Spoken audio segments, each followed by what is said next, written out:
નમસ્કાર, હું છું આશિષ દરજી. તમે જોઈ રહ્યા છો એસએમએ ન્યૂઝ. જોઈએ આજના સમાચાર.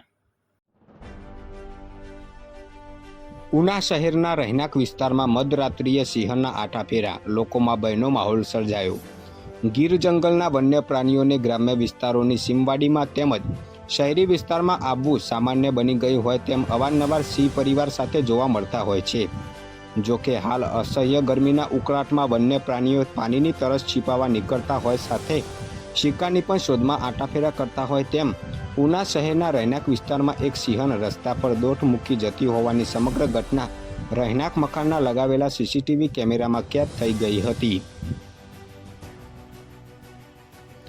આજે રાજ્યના 16થી વધુ જિલ્લામાં ગાજવીજ સાથે હળવા વરસાદની આગાહી.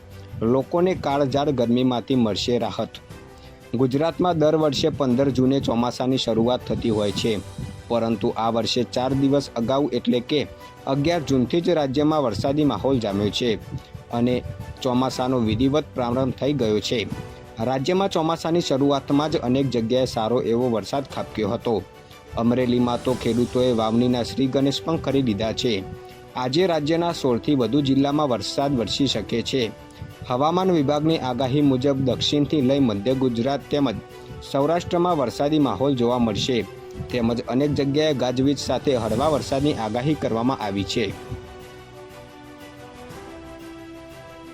પાટણના આંબલિયાસનમાં યુવકે ઘર આંગણે લીમડાના ઝાડ પર ગળે ફાંસો ખાઈ આત્મહત્યા કરી. પાટણ તાલુકાના આંબલિયાસન ગામમાં રહેતા એક યુવકે પોતાના ઘરના આંગણામાં જ લીમડાના ઝાડ પર ગળે ફાંસો ખાઈને આત્મહત્યા કરી લીધી છે. આ બનાવ અંગે મૃતકના ભાઈએ 42ના પોલીસને જાણ કરતા પોલીસે અકસ્માતે મોતનો ગુનો નોંધી વધુ કાર્યવાહી હાથ ધરી છે.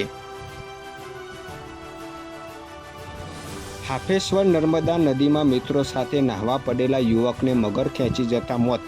વન વિભાગ અને પોલીસની ટીમે લાશ બહાર કાઢી. છોટા ઉદેપુર જિલ્લાના તીર્થધામ હાફેશ્વર ખાતે નર્મદા નદીમાં નાહવા પડતા નદીમાં રહેલા મગરે ખેંચી લેતા તેનું મોત નીપજ્યું હતું. યુવકની લાશ આજે વહેલી સવારે વન વિભાગ તેમજ સ્થાનિક પોલીસે બહાર કાઢી હતી. હાફેશ્વર એ નર્મદા નદીનું ગુજરાતનું પ્રવેશદ્વાર છે, જ્યાં દરરોજ મોટી સંખ્યામાં યાત્રાળુઓ તથા નર્મદા પરિક્રમા કરવાવાળા યાત્રાળુઓ આવે છે, જેઓમાં આ ઘટનાને લઈને ભય જોવા મળ્યો હતો. વધુ સમાચાર માટે જોતા રહો એસએમએ ન્યૂઝ.